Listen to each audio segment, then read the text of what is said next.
So this is my first look at the Dell u4919dw. First thing to do to get this monster box open is to lay it down like they tell us.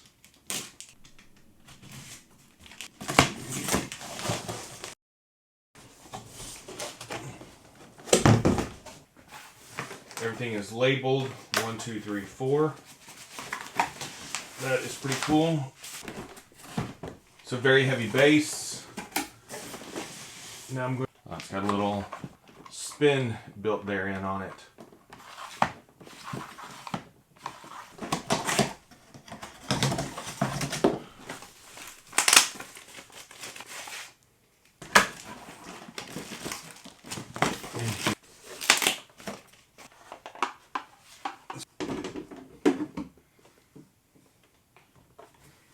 So VESA pattern is 100 by 200 millimeters.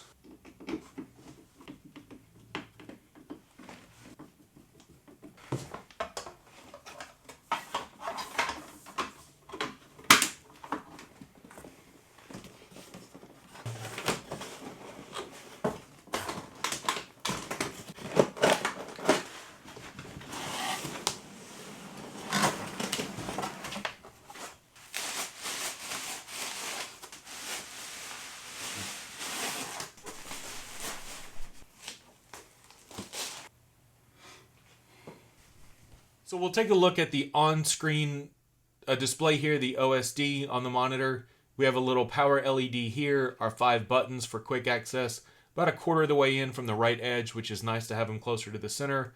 On a panel this big, you click any of them, it gives you your quick selections. The defaults are color, brightness and contrast, inputs, and the menu. So from a color perspective, you've got presets of standard, comfort view, movie, game, and color temp, and then a custom color. I'll show you the color temps here in a second. The brightness and contrast, you flip between the two. The defaults are 75%. And then on the inputs, I have it set to auto. You get USB Type-C, DisplayPort, HDMI 1 and 2. For the full menu, it has a nice little animation as it slides in. So we've got a brightness and contrast, input source, color. On the color temp, when you go to the full menu here, it gives you kind of a thermometer gauge, which is a nice little pun given that the color temperature is measured in degrees. You can see the presets are 5,000, 5,700, 6,500, which is the gold standard that we want, 7,500, 9,300, and 10,000 degrees Kelvin. In the display menu, it does have aspect scaling here. So 32 by 9, auto resize, fixed 4 by 3, and a 1:1, which is simply the resolution you feed it. So if it's not enough resolution to fill the vertical, you will have black bars all the way around. It also has a feature here called uniformity compensation, which based on my little bit of Googling, it says that this is to help even out the luminance or brightness uniformity across the screen. And I believe that it will have a minor impact in the overall brightness and contrast. So we'll test that as part of a fuller review. Picture by picture on or off, where it splits into two 16 by 9 segments, and then the USB selection for the KVM switch that's built in so that you can use one mouse and keyboard when you have it in PBP mode. Then you have menu settings where you can personalize the favorites buttons down here, and then information with your firmware and service tag. So I did some initial testing with the Spyder 5 Elite puck and software. Overall, it rates the panel at a 4.5 out of 5 pucks, so really good showing with out-of-the-box settings. Color gamut was a 5 of 5 with 100% of sRGB. Tonal response was 4.5 of 5. It did measure a gamma of 2.2 like we're looking for, though it didn't follow the curve perfectly. White point was a 4 of 5. It measured the color at 7,200 degrees Kelvin, even though we gave it the preset of 6,500. Contrast is 5 out of 5 with an 800:1 contrast, and we also had 300 nits of brightness when it measured that white point.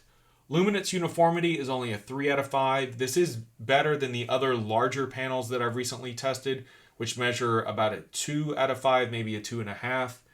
When we look here at that setting, we see that it's 10 to 12% dimmer across the top compared to the bottom, in the middle being about 5% dimmer than the bottom middle here.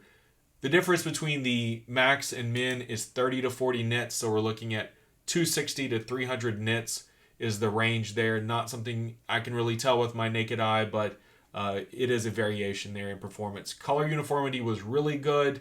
Some hot spots on the upper left and right corners at the higher brightness settings, but as those tone down, things fall in line. Color accuracy is a 4 out of 5 pucks. Overall, the Delta E is 2.0, with most things falling between 1 and 2. When they don't, falling between 2 and 3, except for this 1F, which overshoots on virtually every monitor I've tested. But in sum total, Spyder gives it 4.5 out of 5. Really good showing for out-of-the-box performance. So now that I've adjusted the camera exposure here, we can see the backlight bleed. There is a bit in the four corners on the bottom and top edges. It's not excessive. It's certainly not non-existent. It is a bit noticeable, but all in all, there's a lot of real estate here to cover with a lot of backlight. It is an IPS panel. This is somewhat to be expected, but this is what the backlight bleed looks like. So what are my initial thoughts and impressions with the Dell u4919dw? Well, honestly, I'm impressed. I love the 49-inch form factor. Fell in love with it when I reviewed the Samsung double 1080p model. The double 1440p resolution here and the increased pixel density is very much welcome. The panel is spec'd nicely. It's got a nice array of inputs with USB Type-C, DisplayPort 1.4, HDMI 2.0, and additionally we get some features that we don't normally see on panels this large, such as the built-in KVM switch, the VESA 100x200 mounting pattern, and things like height adjustment, tilt, and especially swivel that we don't normally get on panels this size. So I do think Dell has put together a really compelling set of features and attractive display here. My one hesitation from just outright recommending it at this point is the two models we have that are pending from Samsung and LG, which will add 100 Hz refresh, FreeSync 2 support with HDR 1000 support.